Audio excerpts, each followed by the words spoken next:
Түркістан облысы Қазығұрт ауданына қарасты Тұрбат ауылында ортағасырлық ірі архитектуралық кешенді ескерткіштер сақталған. Соның бірі әрі ең ірісі Исмаил ата архитектуралық сәулет кешені.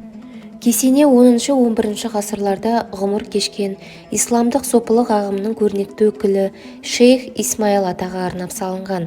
Кесененің алғаш салынған мерзімі 11 ғасырға жатады.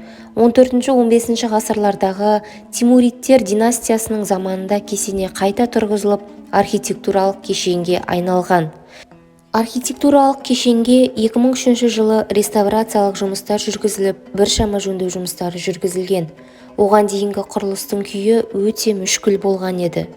Кесененің солтүстік-шығыс бұрышы құлап түсіп, мазарлардың кейбіреуі мүлде қирап, олардың қабырғалары ғана сақталған еді.